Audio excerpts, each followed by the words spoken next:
الاكل الصحي واهميته لجسمك من الاخر. ازيكم يا جماعه؟ النهارده هنتكلم على حاجه مهمه جدا، حاجه بنعملها كل يوم بس ممكن تاثر على صحتك بشكل رهيب، وهو الاكل الصحي وروتينك في الاكل. معظمنا بنسمع كلمه اكل صحي وبيفتكر انه كده لازم يعيش على الخس واللبن الرايب، بس الحقيقه غير كده خالص. الاكل الصحي مش معناته نظام قاسي ولا حرمان، بالعكس ده اسلوب حياه بسيط ممكن يغير صحتك للاحسن. لو مستعد تعرف ليه الاكل الصحي مهم لجسمك وازاي تظبط روتين الاكل بتاعك من غير ما تحس انك محروم، كمل معايا الفيديو ده للاخر. هنقسمه لاقسام. القسم الاول، ليه الاكل الصحي مهم؟ ليه اصلا بنهتم بالاكل ونقعد نزن عليك وكل صحي؟ هل هو بس عشان نخس ولا عشان نعيش حياه ممله من غير الاكل اللذيذ؟ طبعا لا. الاكل الصحي بيساعد جسمك يشتغل بكفاءه عاليه. جسمك زي العربيه، زي العربيه، لو حطيت فيه بنزين وحش مش هيشتغل كويس. نفس الكلام على جسمك، لو بتاكل حاجه مش مفيده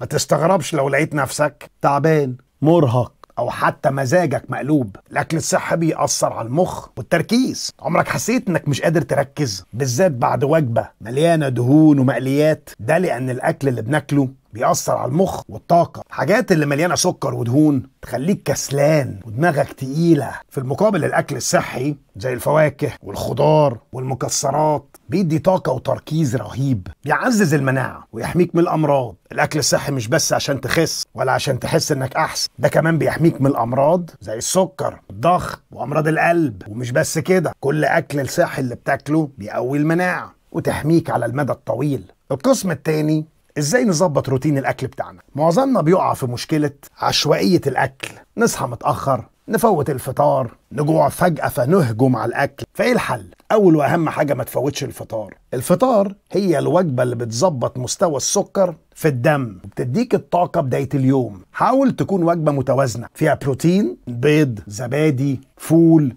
نشويات صحيه، شوفان، توست اسمر، ودهون مفيدة، مكسرات، زيت زيتون. نمرة 2، تاكل وجبات منتظمة. جسمك محتاج طاقة طول اليوم، مش بس لما تجوع جدا. حاول تخلي فيه 3 وجبات رئيسية في اليوم ووجبتين خفاف in between السناكس يعني. ده هيحافظ على مستوى السكر والطاقة. نمرة 3، قلل الاكل المصنع، السكر الابيض، الحاجات الجاهزة في السوبر ماركت للقلي والسكريات، ايوه الحاجات اللي بنحبها دي، حاول تقلل منها، تدمر جسمك وصحتك مع الوقت. نمرة 4، اشرب مية كتير. بقولها في كل فيديو، المية مهمة جدا فوق ما تتخيل. بتساعد في الهضم، تخلي بشرتك حلوة كده منورة، تظبط التركيز، وغيره وغيره من فوائد. حاول تشرب من 2 ل 3 لتر في اليوم او 8 كوبايات. نمرة 5، بقولها في كل فيديو، بلاش اكل تقيل قبل النوم. حاول تخلي اخر وجبه قبل النوم حاجه بسيطه خفيفه، عشان جسمك مش هيقدر يهضم حاجات تقيله وانت نايم، وهتصحى اما بطنك مقلوبه